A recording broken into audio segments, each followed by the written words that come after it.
Olá, vamos entender juntos como funciona o processo civil aqui no Brasil. Pensa nele como um grande mapa, um guia que organiza a maneira como os conflitos são resolvidos, garantindo que toda discussão seja estruturada e, acima de tudo, justa. E para navegar nesse mapa, a gente vai seguir a jornada completa de um processo. Vamos passar por 5 grandes etapas.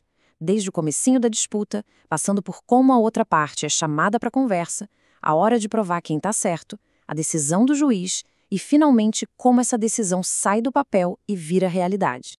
Então, sabe quando uma conversa normal não resolve mais um problema? É aí que a coisa fica séria e entra nesse caminho formal. Mas, para começar, a gente precisa entender que esse não é um jogo sem regras. Pelo contrário, ele é guiado por princípios que buscam o equilíbrio. Antes mesmo de a bola rolar, existem 3 pilares que sustentam tudo. Primeiro, a boa-fé. Todo mundo tem que jogar limpo, com honestidade. Segundo, a cooperação. A ideia é que juiz, autor e réu trabalhem juntos para encontrar a solução. E por último, talvez o mais sagrado de todos, o contraditório. Ninguém pode ser julgado sem ter a chance de falar e de se defender. E o pontapé inicial dessa jornada toda? É um documento chamado petição inicial. É como se fosse o primeiro capítulo da história. É ali que a pessoa que começa o processo, vamos chamar ela de Ana, conta para o juiz, com detalhes, o que aconteceu com a outra parte, o Beto, e o que ela espera conseguir com essa ação. Certo, a Ana já contou a versão dela. Mas e o Beto? Como ele fica sabendo que existe um processo e que ele precisa se defender? É um momento crucial para garantir que o jogo seja justo para os dois lados. É aqui que entra a tal da citação. E olha, isso é muito mais do que um simples aviso. A citação é o ato oficial que chama o réu para o processo. É a garantia de que ele vai poder participar da conversa. É algo tão sério que, se a citação não for feita do jeito certo, todo o processo pode ser anulado. Começa tudo de novo. E para garantir que essa convocação chegue, existem vários caminhos. O preferencial hoje é o meio eletrônico, mais rápido e eficiente. Mas também pode ser pelo correio, com uma carta registrada. Tem o jeito clássico, com um oficial de justiça batendo na porta. E, em último caso, se a pessoa sumiu do mapa, a citação é feita por edital, publicado em diário oficial. Bom, com todo mundo na mesma página, a lei dá uma forcinha para um acordo. Antes da briga esquentar de vez, acontece uma audiência. Nela, pode rolar uma conciliação, onde um terceiro ajuda e até sugere soluções. Ou pode rolar uma mediação, onde o mediador atua mais como um facilitador, ajudando as próprias pessoas a encontrarem uma saída.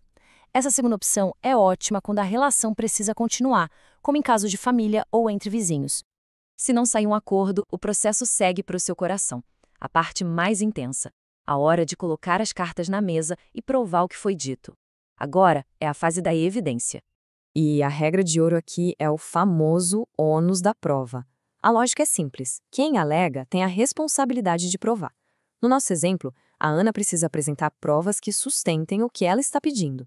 Já o Beto, se tiver algum argumento que anule o direito da Ana, também precisa provar esse argumento. Só que a lei sabe que nem sempre essa regra é justa. Imagina um caso de erro médico. É bem mais fácil para o hospital provar que seguiu todos os protocolos do que para o paciente provar o contrário. Nesses casos, o juiz pode inverter essa lógica e dizer: olha, hospital, agora é você quem tem que provar que fez tudo certo. Isso serve para equilibrar o jogo. E para provar, vale de tudo um pouco. Tem a prova documental, claro, contratos, e-mails, notas fiscais.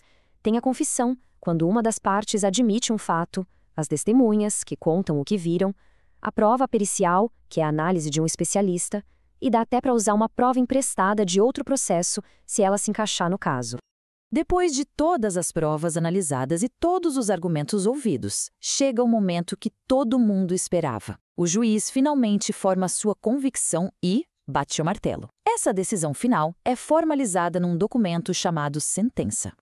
Mas, e se a Ana ou o Beto olharem para essa sentença e pensarem isso não está certo, o juiz errou, o jogo acaba aí?